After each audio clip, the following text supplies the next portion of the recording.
Welcome to my channel, friends.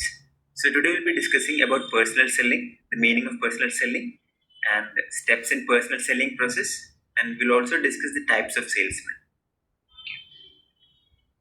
So what is personal selling? Personal selling is one of the forms of promotion or marketing communication used by the organizations to communicate with the marketplace and drive purchase of their product. And it can also be defined as direct person-to-person communication between sellers and potential customers, with the aim of persuading potential customers to purchase product. So when two people come face to face and one person is trying to sell his goods or services to another person, that is called as personal selling. Okay. So what are the different steps in personal selling? Now let's try to understand what are the steps involved in personal selling. First is prospecting. Second is pre-approach. Third is the approach. Fourth is the sales presentation. Fifth is handling objectives. Fifth is closing the sale. And last is follow-up. Okay. Now let's try to understand one by one. So, what is prospecting? The first step of the personal selling process is called prospecting. Prospecting refers to locating potential customers, and there are many sources from which the potential customers can be found: observation, social contacts, trade shows, commercially available databases, and commercially available mail list, and cold calling. Okay. So, first we have a product or service to sell. So, it's really important to identify, like, I'm going to target which customer base. So we will have to use different medias to identify which customer base I'm going to use to sell all my product. So that is the first step, which is called as prospecting. The second step is pre-approach. The pre-approach involves preparation for the sales presentation. This preparation involves research about the potential customers, such as market research, and research is useful in planning the right sales presentation. During the pre-approach, the salesperson may also plan and practice their sales presentation. So this is the step which is prior to the sales presentation step. So once we have the database, then the next step is we need to prepare a sales presentation. So before preparing the sales presentation, we need to understand what is my target customer, what is the need of my target customer, according to which only you need to make the sales presentation. So next is this approach. The approach refers to the initial contact between the salesperson and the prospective customer. During this stage, the salesperson takes a few minutes for small talk and get to know the potential customer. The goal of the approach is to determine whether specific needs and want of the individual customer, as well as allowing the potential customer to relax and open up. So this is the first point where you are making an initial contact with the customer. This is the first face-to-face meeting. So when you are going for a first face-to-face meeting, like before starting up with your sales presentation, it's always good that you have a small talk with the customer. Just ask the customer how he's doing and how is everything. So just spend 5 or 10 minutes in the small talk, and after that you can go for the sales presentation.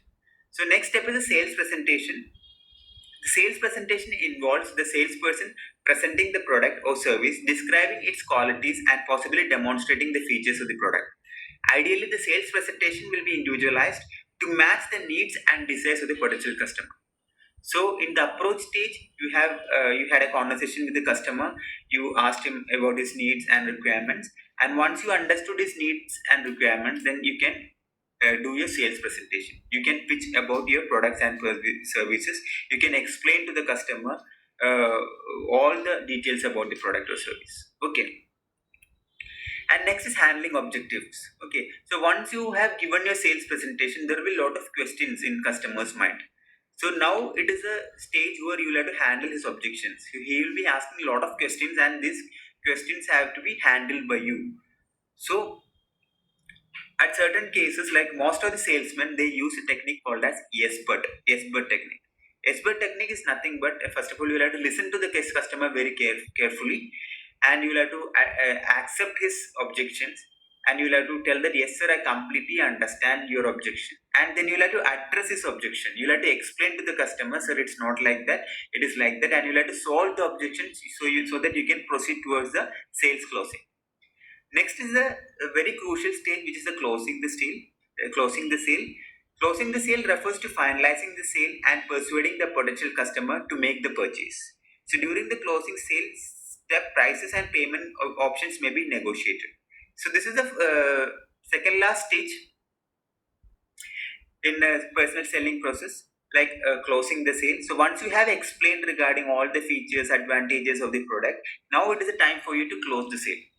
because if you are not closing the sale means it is not counted in your sale. Okay, so it's really important on how you are getting the money from the customer's pocket.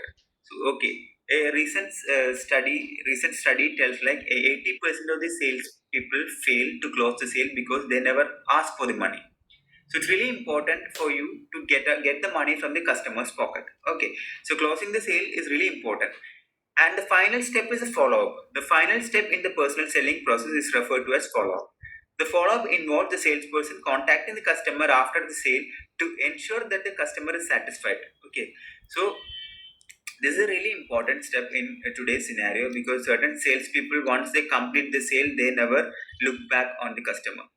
So what happens is once you are leaving the customer like that, and if you are not following up with the customer become a dissatisfied customer, and he will start talking bad about the product and service that he have bought from you. So instead of creating such an instant, what you can do is you can always try to create a rapport or a regular contact with the customer even after making the sale, so that the customer is satisfied and he will start giving you references and he will start talking good about your product and service. So that's how follow up plays a very important role in today's highly competitive environment. Okay. Now we will discuss what are the types of salesmen for selling the products. Like we have got around 10 categories of salespeople that we have divided. First is creative salesman or pioneer salesman. Second is service salesman. Third is detail salesman. Fourth is manufacturer salesman. Fifth is wholesaler salesman. Sixth is retailer salesman. Seventh is outdoor salesman. Eighth is specialty salesman. Ninth is staple salesman. And tenth is exporter salesman. Okay. Now let's try to understand one by one. So who is a creative salesman or a pioneer salesman? So as the name suggests, the creative salesman is a person who creates the demand for the product by using his creative thinking. So he is not a normal salesman. He can also be called as a pioneer salesman, as a missionary salesman, because he is a salesman who works on a strategic level. Okay, instead of doing a door-to-door sales, he is a leader of the team, that you can tell. Like he operates on his own way by using his creative thinking. So that is the first kind of salesman, that is creative salesman or pioneer salesman. And second is service salesman. Such salesmen specialize in selling intangible products or services like insurance, shares, advertising space, or travel arrangements. So these kind of salesmen, they normally work in service industry, like insurance salesman and banking salesman, whoever sells intangible products or services. They are called as service salesmen. Okay. And next is detail salesman. So the name detail selling and detail salesman are contributors of the drug industry. Normally, medical representatives are addressed by the name detail salesman. They doesn't sell their products or services directly to the customer. Like they will use a intermediary to sell their product and services. For instance, if you take the example of drug salesman or medical representative, what they do is like they will do sales call to the doctor, and doctors prescribe the medicine to the patients, and the patients buy the medicines. So there is an intermediary, that is a doctor who acts between the detail salesman and the consumer. So that is a detail salesman. And next is a manufacturer salesman. Manufacturer salesman is those salesmen who are appointed, controlled, and paid by the manufacturers. They supplement the selling efforts of wholesalers and retailers, and also to supply first-hand information to the manufacturers about the market. So manufacturer salesmen are the salesmen who are appointed directly by the manufacturers. They will be controlling the retailers and wholesalers, everything, because they are representing the brand. Okay. For example, you can take the example of automobile manufacturers, Maruti Suzuki. Like Maruti Suzuki is having manufacturers, sales managers in every state. So these sales managers will be looking out of all the dealers, all the dealer activities and everything. So they will be visiting the dealers, and they will be giving training to the dealers, and they will have control. They will have the control of the complete dealerships. So this is called as a manufacturer's salesman. And who is a wholesaler salesman? Such a salesman is appointed, controlled, and paid by the wholesaler. He supplies the goods of wholesalers to the scattered retailers and thus makes contract with the retailers. So most of the service rendered by the wholesaler salesmen are of routine nature, such as regular meeting with the retailers, collecting and supplying information for the wholesaler, etc.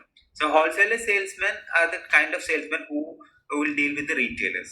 So their activities will include like meeting up with the retailers and helping the retailers to promote their sale. All these activities are included in the wholesaler salesman. Okay. Retailer salesman is a salesman who works at the shop of the retailers.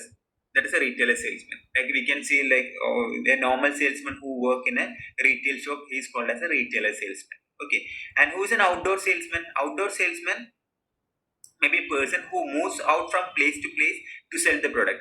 He is generally known as a traveling salesman. Okay, so whenever like Hindustan Unilever they launch a product, for example, they launched a water purifier before some years. It was called as Purit. So when it was launched, like there are a lot of outdoor salesmen who used to visit houses and they used to give a demonstration of the product and they used to try to sell the product. So these kind of salesmen are called as outdoor salesmen. They will be visiting either house by house or they will be visiting shop by shop to promote their sale. This kind of salesman is called as outdoor salesman. And specialty salesman, next is specialty salesman. Specialty goods are high priced and durable goods. They are not purchased very often and need personal selection and attention from the buyers. Okay. Examples of such goods are sewing machines, washing machines, television sets, refrigerators, etc. This requires specialty salesman who has a considerable amount of initiative, drive, product knowledge, etc.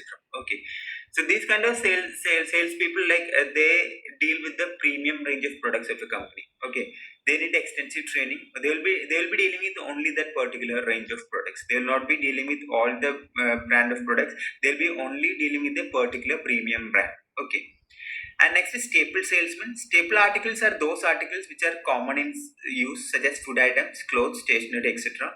Staple salesman is those who are busy in selling staple goods.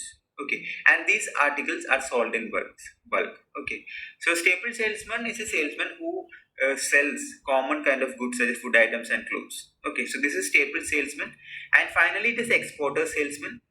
Exporter salesman, the responsibility of the exporter salesman, that is a salesman who specializes in the export of goods of his company. He is an international salesman. He is a salesman of an export company and he needs to find out the international market where he can export his goods. So he'll be dealing with the international market. So that is an exporter salesman. Okay. So hope you understand what is personal selling and what are the steps involved in personal selling and and the different kinds of salesmen. Hope you enjoy the video. So if you like my video, please hit the like button and please also subscribe to my channel. Thank you so much for your time.